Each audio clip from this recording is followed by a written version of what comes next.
देने वाले हाथों में हमेशा थोड़ी सी खुशबू रह जाती है। जब आप किसी का भला करोगे तो उसको तो बाद में खुशी होगी, खुशी आपके हाथ पहले रह जाए। जब आप किसी का अच्छा करते हो तो उसका अच्छा बाद में होता है, पहले आपका अच्छा हो जाता है। आपने किसी की मदद करके देखो कभी, जो वो खुशी मिलेगी ना, वो विदाउट रीजन वाली खुशी, विदाउट रीजन। आप बोलेंगे मैं खुश बहुत हूं पर समझ नहीं आ रहा खुश क्यों हूं, क्योंकि आपने दूसरों की मदद की। जब भी आप दूसरों की लाइफ को बनाने के लिए कुछ अच्छा करते हो, अपने टाइम का कंट्रीब्यूशन करते हो, फाइनेंशियली, मेंटली, इमोशनली, सोशली, कुछ भी आप करते हो लोगों की लाइफ बनाने के लिए, तो उसका फायदा आपको मिलेगा। आप याद रखना, जब आप किसी को गुलाब देते हैं, गुलाब का फूल देते हो, तो उसकी खुशबू आपके हाथों में रह जाती है। तो जब आप कुछ अच्छा देते हो तो वो आपको पहले मिलेगा, ये समझ लेना। मैंने आपको पॉजिटिव और नेगेटिव दोनों चीजों में ये पर्सनैलिटी डेवलपमेंट में समझाया है। अगर आप दूसरों को खुशियां देते हो तो वो चीज आपको मिलेगी, because it is the law of nature. Nature का नियम है, जो आप दोगे वो आपको मिलेगा और उससे ज्यादा मिलेगा। It is the law of nature, whatever you will give to the people that will be automatically taken by you. वो चीजें अपने आप आपको मिल जाएगी, और वो भी एक नहीं 1000 गुना। जैसे आप नेचर में बीज फेंको, वो बीज पानी से पनप गया, अब पनप गया तो पेड़ बन गया, अब पेड़ बन गया तो उस पर बहुत सारे फल लगे, और फलों में बहुत सारे बीज हैं।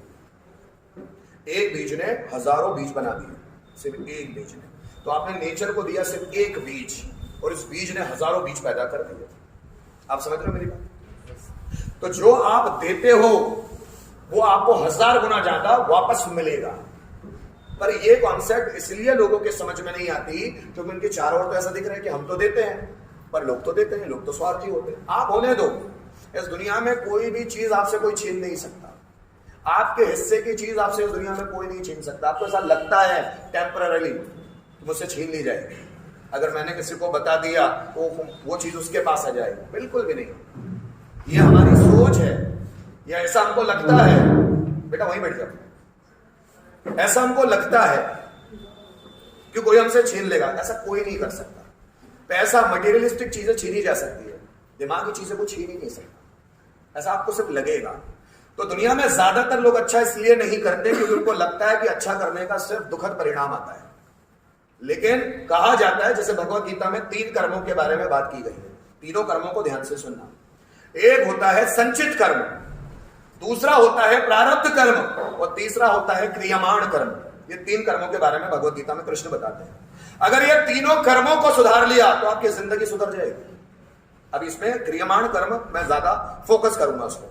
संचित कर्म जो आपने पिछले जन्मों से पाए हैं, जैसे कि हमारे हिंदू धर्म ग्रंथ बताते हैं कि हमारे जन्म होते रहते हैं 84 लाख योनियों, 84 लाख जन्म होते हैं।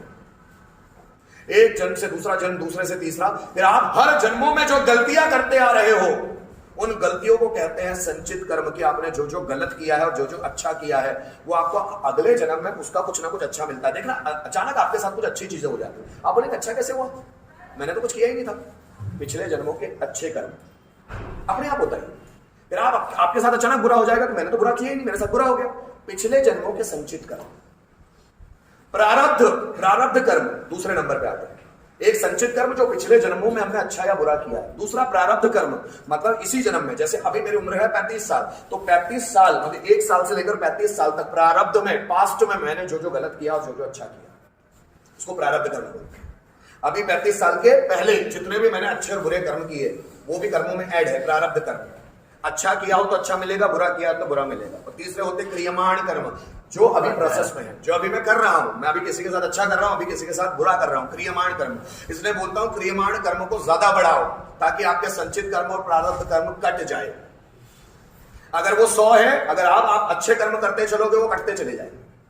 क्रियमाण कर्म जो प्रोसेस में है, अभी किसी का बुरा मत करो, अब कर दिया हो गलती से छोड़ो। कृष्ण बोलते हैं क्रियमाण कर्म अगर व्यक्ति अपने सुधार ले तो उसकी जिंदगी सुधर सकती है। क्रियमाण कि अभी किसी के साथ बुरा नहीं करूंगा, कोशिश करूंगा किसी का बुरा ना हो मेरे हाथों। इसलिए साइकोलॉजी पढ़नी पड़ेगी, इसलिए भगवत गीता पढ़नी पड़ेगी, तब समझ में आता है कि अच्छे कर्म कौन से होते हैं। वहां पर भी 4 कर्मों के बारे में भगवत गीता में कृष्ण बोलते हैं। ये तो अलग अलग कर्म है जो हम लोग वो काटना होता है जिसके हिसाब से। फिर करने वाले कर्म भी 4 होते हैं, कर्म, अकर्म, विकर्म और प्रतिकर्म। ये भी 4 अलग अलग तरह के कॉन्सेप्ट हैं। और इसमें सबसे अच्छे कर्म है अकर्म।